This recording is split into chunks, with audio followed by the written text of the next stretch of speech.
ونستغفره ونعوذ بالله من شرور أنفسنا وسيئات أعمالنا من يهده الله فلا مضل له ومن يضلل فلا هادي له وأشهد أن لا إله إلا الله وحده لا شريك له وأشهد أن محمدا عبده ورسوله أما بعد.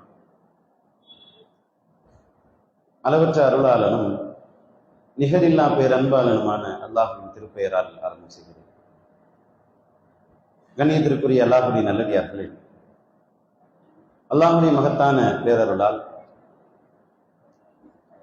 அல்லாஹ் நம் மீது கடமையாக்கிய இஷாவுடைய தொழுகை தொழுதுவிட்டு அதைத் தொடர்ந்து இரவு தொழுகையும் தொழுதுவிட்டு அல்லாஹ்வுடைய மார்க்கத்தை அறிந்து கொள்ள வேண்டும் என்கிற நல்ல நோக்கத்தில் நாம் எல்லாம் ஒன்றாக கூடியிருக்கிறோம். இன்றைக்கு நாம் அறிந்து கொள்ள இருக்கிற செய்தி நபிகள் நாயகம் ஸல்லல்லாஹு அலைஹி வஸல்லம் அவர்களுடைய வீரம்.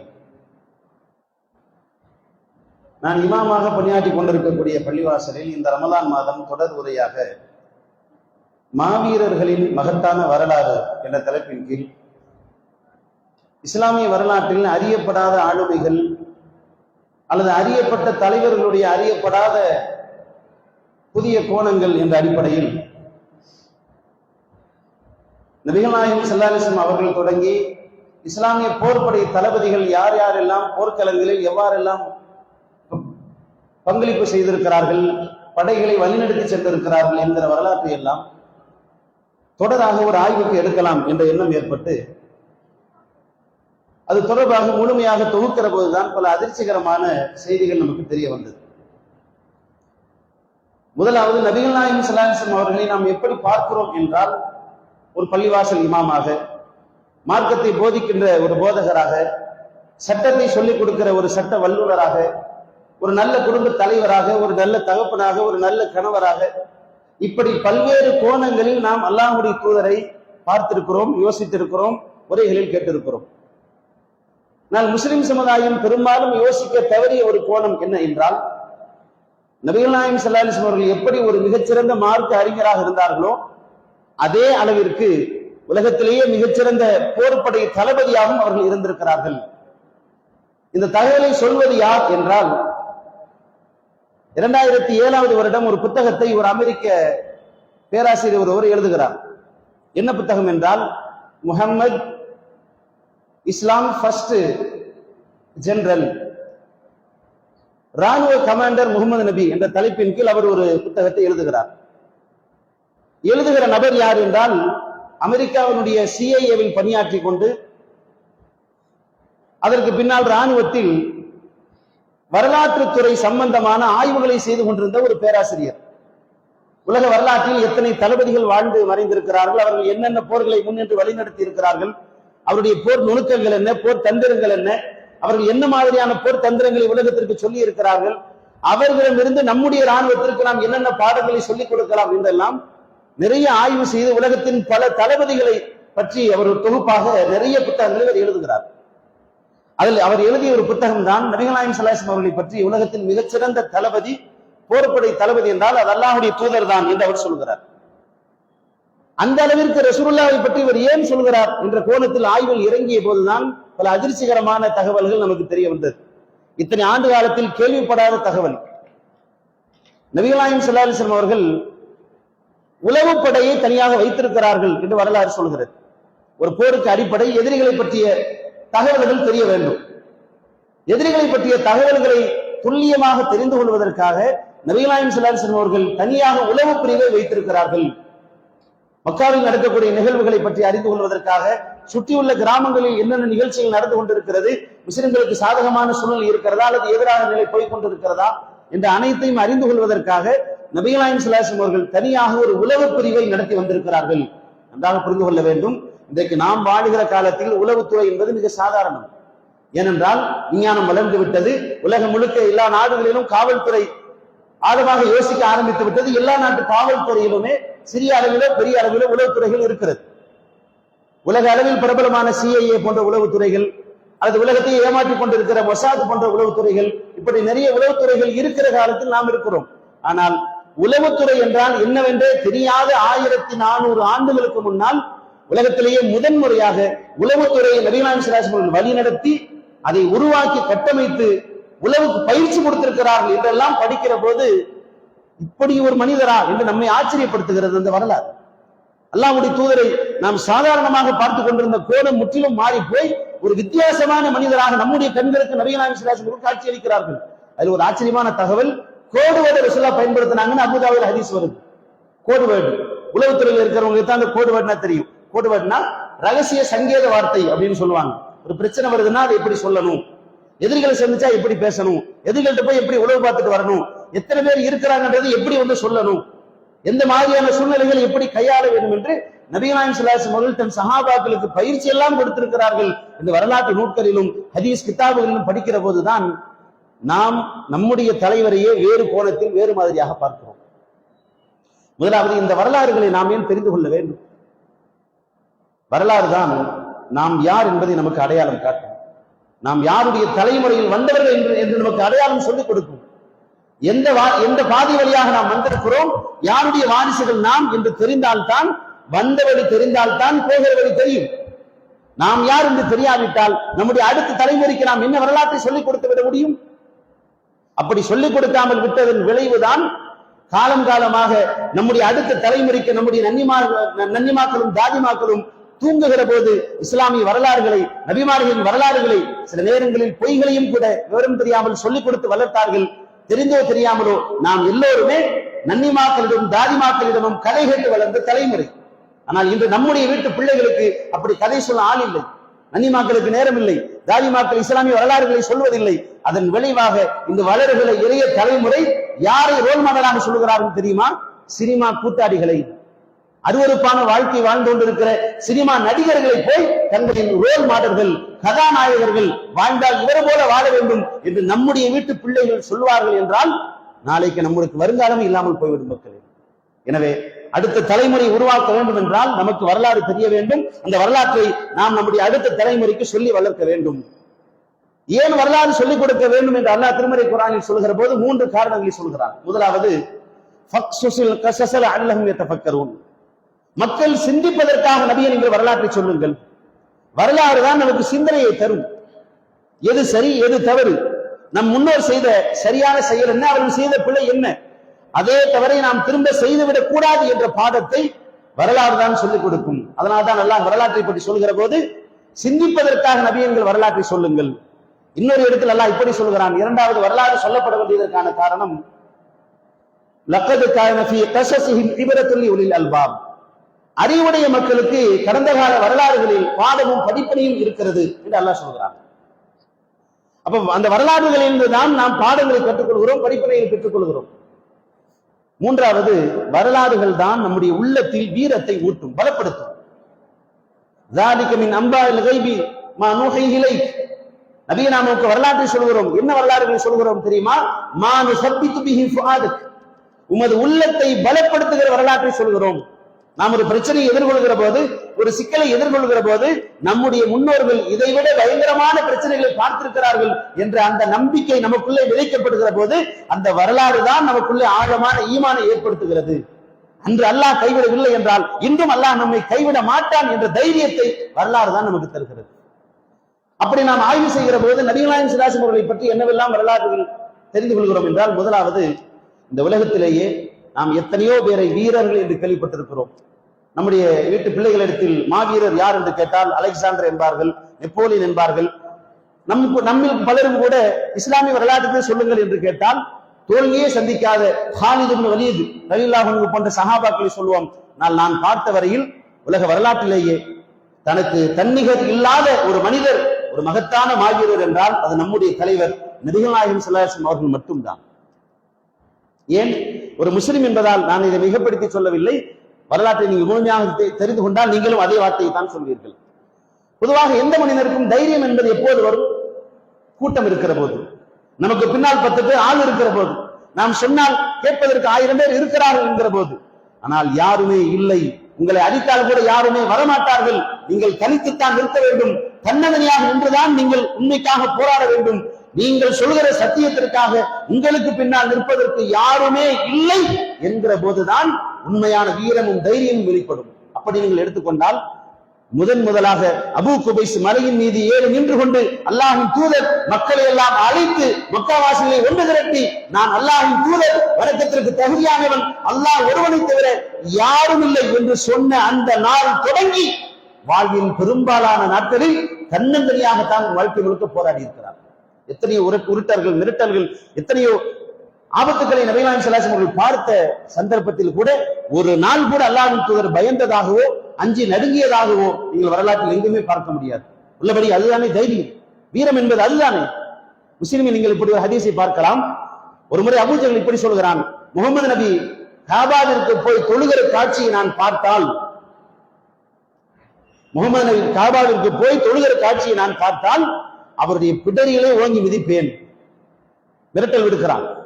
எப்படி முகமது பள்ளிவாசலுக்கு போய் தொழுகிறார், காபாவிற்கு போய் எப்படி தொழுகிறார் என்று நான் பார்த்து விடுகிறேன். அடுத்த முறை அவர் சஜிதா செய்வதை பார்த்தால் அவருடைய பிடரிகளை ஓங்கி மிதிப்பேன்.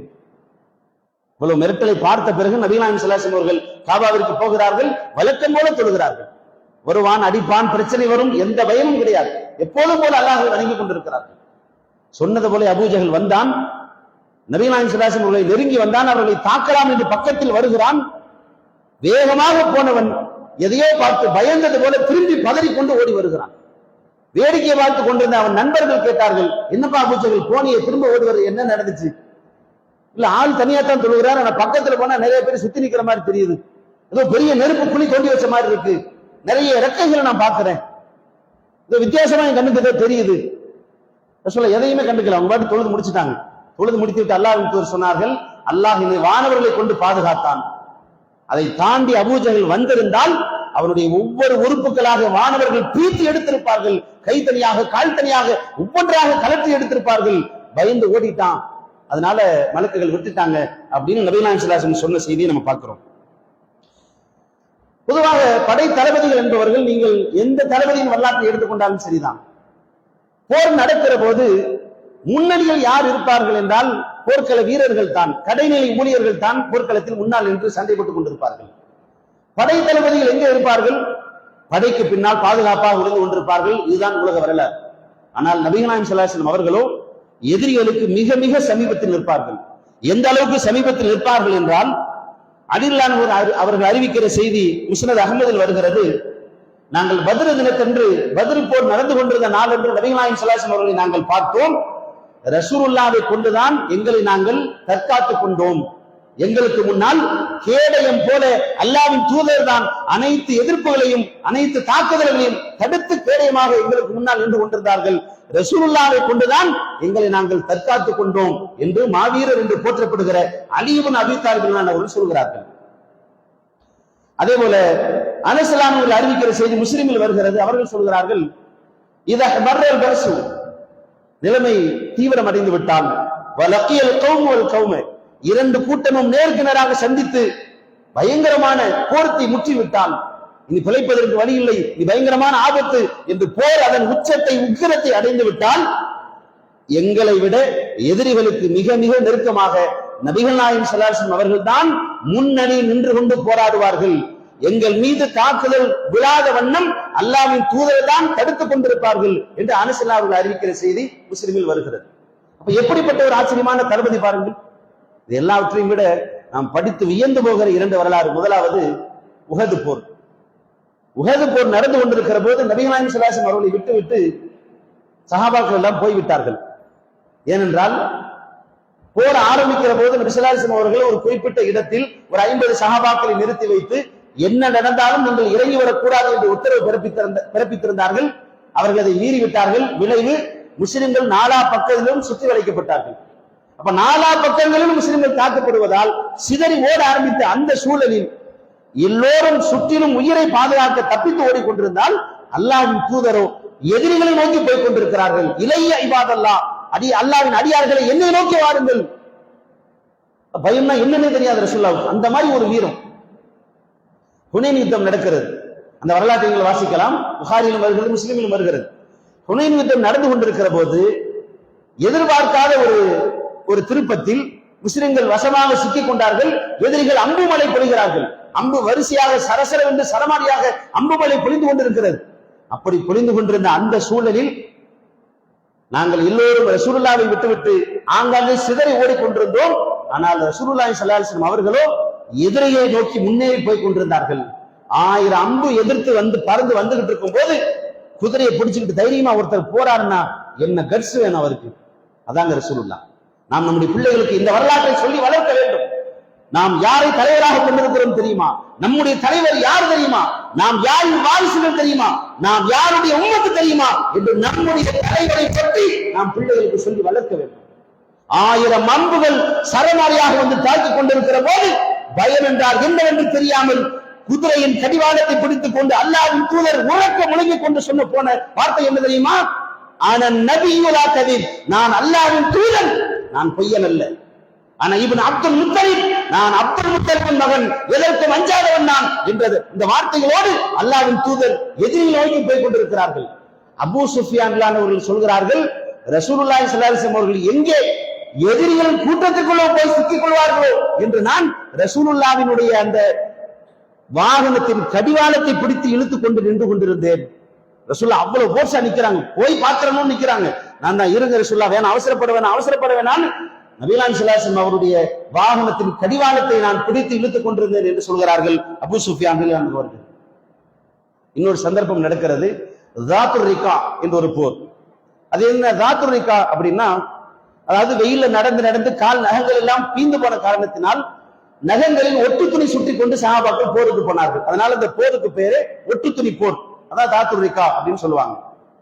அந்த போருக்கு போகிற போது ஒரு மரத்தடியில் எல்லோரும் ஓய்வெடுத்துக் கொண்டிருந்தார்கள். சரி, ரசூலுல்லாஹ் நிம்மதியா ஓய்வு எடுக்கட்டும், நாங்க விட்டுட்டு நாங்க எல்லாம் போயிட்டோம். ரசூலுல்லாஹ் அப்படியே மரத்துக்கு மேல வாளை தொங்க விட்டுட்டு அல்லாஹ்வே ரஹ்மானின் படுத்திருந்தாங்க. ஒரு எதிரி வந்தாரு, ரசூலுல்லாஹ்வுடைய வாளை எடுத்தாரு, வாளை உருவிட்டாரு, கழுத்துக்கு பக்கத்துல நீட்டுறாரு. முஹம்மதே மை யம்னஉக மின்னி, என்னிடமிருந்து உங்களை காப்பாற்றுவது யார்? பொதுவாக என்ன தளபதியாக இருந்தாலும், எவ்வளவு பெரிய வீரமுள்ள மனிதனாக இருந்தாலும், அவர் கத்தியை உருவி அவருக்கு நேராக பிடித்து நின்று கொண்டிருக்கிற போது சப்தம் போட்டு ஆள் வருவாங்க. ஆனா வர்றதுக்குள்ள எனக்கு கத்தி இறக்கிடுவானே. லேசா யாருக்கா இருந்தாலும் கொஞ்சம் ஜர்க் விட்டுரும், கொஞ்சம் லேசா கொஞ்சம் பயம் வந்துடும். யார் உன்னை காப்பாத்துறது? ரசூலுல்லாஹ்வுக்கு தான் பயம்னா என்னன்னே தெரியாது. அல்லாஹ் என்னை காப்பாற்றுவான். அவர்கள் அல்லாஹ் என்று சொன்ன அந்த உச்சரிப்பின் கம்பீரத்தில் அவர்கள் முகத்தில் தெரியாத ஒரு துளி கூட சலனம் இல்லாத அந்த நிலையை பார்த்து விட்டு அவங்க சொன்ன அந்த சவுண்டையும் அந்த குரலையும் அவன் பயந்து போய் கத்தியை கீழே போட்டுட்டான். அவன் மிரட்டுறதுக்கு வந்தவன் ரசூலுல்லாஹ் சொன்ன அந்த சவுண்ட்ல பயந்து கத்தியை கீழே போட்டான். ரசூலுல்லாஹ் கத்தி எடுத்துட்டு இப்ப யார் ஒண்ணு என்றது ஒன்னையா காப்பாத்துவான்னு கேட்டாங்க. அவன் சொன்னா, நீங்க ரொம்ப நல்லவர் நான் கேள்விப்பட்டிருக்கிறேன், நீங்க ஒண்ணும் பண்ண மாட்டீங்க, ரொம்ப நல்லவர் நான் கேள்விப்பட்டிருக்கேன், சரணடைன்னு சொல்லுவாங்கல்ல, அங்க நடந்துச்சு. அப்ப தன்னந்தனியாக நிற்கிற போது கூட நபிகள் நாயகம் ஸல்லல்லாஹு அலைஹி வஸல்லம் அவர்கள் யாருக்கும் அஞ்சாத சிங்கம் என்று சொல்லுவோமே, அது உண்மையில் அல்லாஹ்வின் தூதர் தான். சஹாபாக்களை வைத்துக் கொண்டு அவர்கள் பின்னால் ஒளிந்து கொள்ளவில்லை. அல்லாஹ்வின் தூதர் ஒரு நாள் ஒரு படை தளபதியாக, ஒரு மாவீரனாக அனைத்திற்கும் முன்னால் நின்றார்கள் என்பதுதான் வரலாறு சொல்கிற அழுத்தமான செய்தி. அனஸ் அவர்கள் அறிவிக்கிற செய்தி முஸ்லிமில் வருகிறது, புகாரில் 6033வது செய்தி புகாரில் வருகிறது. ஒரு நாள் மதீனாவில் பயங்கரமான ஒரு சப்தம் கேட்கிறது. நாங்கெல்லாம் வீட்டை தூங்கிட்டு இருந்தோம், ஒரு நள்ளிரவு நேரம், பயங்கரமான சப்தம். நாங்கெல்லாம் வீட்டை விட்டு வெளியே வர்றோம். யாரும் எதிரிகள் வந்துட்டாங்களா, நம்மளை யாரும் சூழ்ந்துட்டாங்களா, நமக்கு ஏதோ ஆபத்து வந்துருச்சா, என்ன நடந்தது ஏது நடந்தது என்று தெரியாமல் நாங்கள் பதறிக் கொண்டிருக்கிறோம். அப்போது சிறிது நேரத்திற்கு பின்னால் தூரத்தில் ஒரு குதிரை வீரர் ஒருவர் குதிரையில் கம்பீரமாக வந்து கொண்டிருப்பதை நாங்கள் பார்த்தோம். தூரத்தில் வருகிற போது அவர் யார் என்று எங்களுக்கு தெரியவில்லை. ஆனால் லன் துராஉ, நீங்கள் அச்சப்பட வேண்டாம் என்று அந்த குதிரை வீரர் சொல்லிக் கொண்டே வந்தார். யார் என்று நாங்கள் வெளிச்சத்தில் பார்க்கிறோம், அல்லாஹ்வின் தூதர்.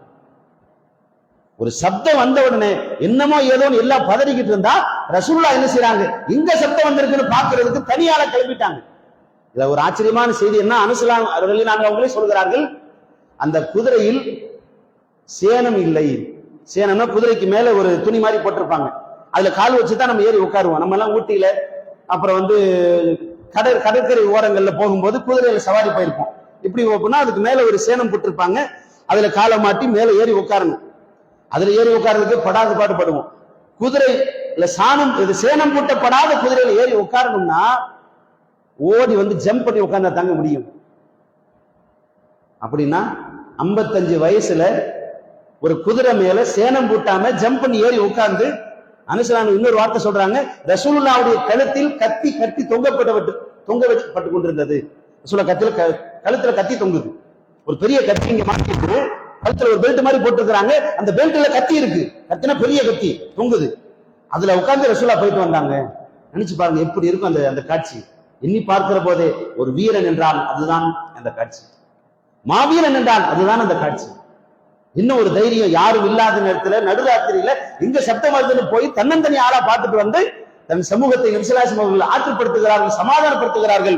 நீங்கள் பயப்பட வேண்டாம், அச்சப்படுகிற அளவுக்கு இங்க எதுவுமே நடக்கல. இதை அல்லாமல் வரலாற்று நூல்களில் நபிகள் நாயகம் ஸல்லல்லாஹு அலைஹி வஸல்லம் அவர்கள் பயன்படுத்திய வாள்கள் என்று 9 வாள்கள், அவர்கள் பயன்படுத்திய 3-4 கவச ஆடைகள், அவர்கள் குறிபார்த்து அடிப்பதற்காக வைத்திருந்த வில் என்று எக்கச்சக்கமான வரலாறு ரசூலுல்லாவை பற்றி பாதுகாத்து எழுதி வைக்கப்பட்டிருக்கிறது. அரபியிலும் இருக்கிறது, ஆங்கிலத்திலும் இருக்கிறது. இவற்றையெல்லாம் வாசிக்க வேண்டும், அவற்றை பற்றி தெரிய வேண்டும். ரசூலுல்லாவுடைய போர் நுணுக்கங்கள் என்ன, போர் தந்திரங்கள் என்ன, என்னென்ன மாதிரி ஒரு தளபதியாக நபி நாயகம் ஸல்லல்லாஹு அலைஹி வஸல்லம் அவர்கள் தன் சமூகத்தை படையை வழிநடத்தி கொண்டு போனார்கள். அதாவது அமெரிக்காவினுடைய ராணுவ வீரர்களுக்கு ரசூலுல்லாவுடைய போர் டெக்னிக்ஸை சொல்லி கொடுக்குறாங்க. ஏன் சொல்லி கொடுக்குறான்னா, சின்னஞ்சிறு படையை வைத்துக் கொண்டு நபிகள் நாயகம் ஸல்லல்லாஹு அலைஹி வஸல்லம் அவர்கள் எதிரிகளை வென்றார்கள். எல்லா யுத்தங்களிலுமே சின்னஞ்சிறு படையை வைத்துக் கொண்டு. அதை விட நான் ஆரம்பத்தில் சொன்னேன் இல்லையா, ரிச்சர்ட் கேப்ரியல் என்று ஒரு வரலாற்று ஆசிரியர், ராணுவத்தில் பணிபுரிந்து கொண்டிருந்த அந்த வரலாற்று ஆசிரியர் ஆச்சரியப்பட்டு ஒரு தகவல் எழுதுகிறார். நபிகள் நாயகம் ஸல்லல்லாஹு அலைஹி வஸல்லம் அவர்கள் கிட்டத்தட்ட 50 யுத்தங்களை பார்த்திருக்கிறார்கள். அவர்கள் காலத்தில் 50 யுத்தங்கள் நடந்திருக்கிறது. ஆனால் எந்த யுத்தத்திலும் 2 தரப்பிலும் உயிரிழப்புகள் அதிகம் கிடையாது. இந்த பக்கமும் உயிரிழப்பு அதிகமா இல்லை, அந்த பக்கம் ஆயிரக்கணக்கில் உயிரிழப்பு இல்லை. மிக குறைந்த உயிரிழப்பை வைத்துக் கொண்டு சில நேரங்களில் போரே நடக்காமல் நபி ஸல்லல்லாஹு அலைஹி வஸல்லம் அவர்கள் வென்றிருக்கிறார்கள். உதாரணத்திற்கு மக்கா வெற்றி, 10,000 சஹாபாக்களை கூட்டிட்டு ரசூலுல்லாஹ் போறாங்க. புறப்படுற தகவல் யாருக்கும் தெரியக்கூடாது, அவ்வளவு ரகசியமா பாதுகாக்கப்படுது. போயிட்டாங்க. போன பிறகு ரசூலுல்லாஹ் வெறும் 10,000 பேரை தான் கூட்டிட்டு வந்திருக்காங்கன்னு எதிரிகளுக்கு தெரிஞ்சா மக்காவாசிகள் தயாராயிருவாங்க. ரசூலுல்லாஹ் என்ன சொல்றாங்கன்னா, எல்லாரும் தனித்தனியா நெருப்பை மூட்டுங்க. இரவு நேரத்துல குளிர் காயறதுக்காக, சமையல் பண்றதுக்காக நெருப்பை மூட்டுவாங்க. அப்ப தூரத்துல இருந்து யாராவது பார்த்தாங்கன்னா எத்தனை இடத்துல நெருப்பு மூட்டியிருக்காங்கன்னு கணக்கு பார்த்து 50 இடத்துல நெருப்பு மூட்டியிருக்காங்களா, அப்ப இவ்வளவு பேர் வந்திருக்காங்கன்னு ஒரு கணக்கு போடுவாங்க. ரசூலுல்லாஹ் என்ன சொல்றாங்கன்னா, 100 பேர் 200 பேர் சேர்ந்து நெருப்பு மூட்டுவோம் இல்லையா, அப்படி மூட்டாதீங்க, தனித்தனியா நெருப்பை மூட்டுங்கன்ட்டாங்க. இப்ப 10,000 பேரும் 10,000 இடத்துல நெருப்பை மூட்டினா அங்க இருந்து பார்த்தா என்ன தெரியும், எப்படி ஒரு 5 லட்சம் பேர் வந்திருப்பாங்க போல இருக்கு. நம்ம இனி சண்டைக்கெல்லாம் போகப்படாது, சண்டையே நடக்காமல் மக்கா வெற்றி நடக்கிறது. இதைத்தான் வரலாற்று ஆசிரியர்கள் வியந்து பேசுகிறார்கள். அதாவது எதிரிகளை அச்சுறுத்துவதன் மூலமாக எதிரிகளுடைய பலவீனத்தை பயன்படுத்தி எப்படியெல்லாம் நபி ஸல்லல்லாஹு அலைஹி வஸல்லம் அவர்கள் போர் துறையில் பாதிப்பு இல்லாமல் போரை வழிநடத்தி இருக்கிறார்கள் என்று. ஆக நாம் சொல்ல வருவது, ரசூலுல்லாவை பற்றி, நம்முடைய தலைவரை பற்றி ஒரு மார்க்க அறிஞராக பார்த்தது போல ஒரு போர்படை தளபதியாக, ஒரு மாவீரராக அவரின் வரலாற்றை நாம் அறிவோம், நம்முடைய அடுத்த தலைமுறைக்கும் சொல்லிக் கொடுப்போம். எல்லாம் அல்லாஹ் ரப்பல் ஆலமீன் நபி நாயகம் ஸல்லல்லாஹு அலைஹி வஸல்லம் அவர்கள் பின்பற்றி வாழ்கிற நன்மக்களாக எல்லாரையும் வாழ வைப்பானாக என்ற பிரார்த்தனையோடு எனது உரையை நிறைவு செய்கிறேன். ஒரு 3 கேள்வி கேட்கணும் அப்படின்னு சொல்லியிருந்தாங்க. இப்ப ரசூலுல்லாஹ் ஒரு போர் முடிச்சிட்டு வரும்போது மரத்தடியில வாழை தொங்க விட்டுருந்தாங்க அப்படின்னு நம்ம பார்த்தோம். அப்ப எதிரி ஒருத்தர் கத்தி எடுத்து மிரட்டினாரு. அந்த போரினுடைய பெயர் என்ன போர் அப்படின்னு இல்ல இருங்க சொல்லிட வேணாம்,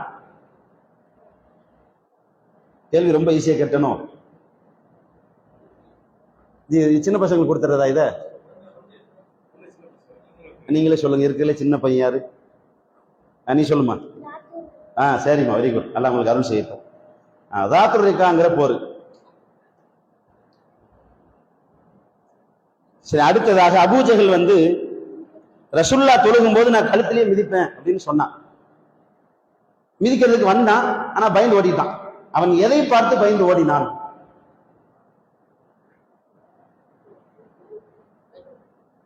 சின்ன பசங்களுக்கு முடிஞ்சிருச்சு, இது பெரியவங்களுக்கு. நீங்க சொல்லுங்க ஜி.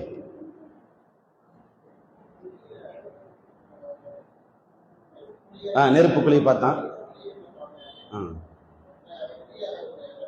ரெக்கைகளையும் பார்த்தான். நெருப்புக்குழியையும் ரெக்கைகளையும் பார்த்துதான் இது வித்தியாசமா நடக்குதுன்னு பயந்து ஓடி போயிட்டான் அப்படிங்கிறது வரலாறு. சரி, அடுத்து பெண்களுக்கான கேள்வியா கேட்கணுமா?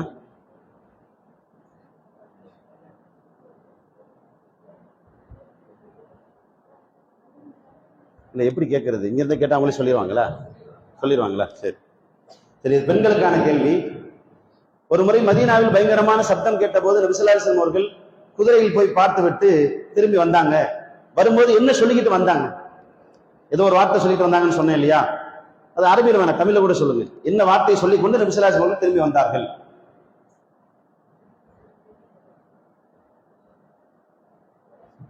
கேள்வி கேட்டுச்சா? பயப்படாதீர்கள் அப்படின்னு ரசூலுல்லாஹ் சொல்லிட்டு வந்தாங்க. சரி, அல்ஹம்துலில்லாஹ் முடிஞ்சிருச்சு. பரிசு கொடுக்கணுமா?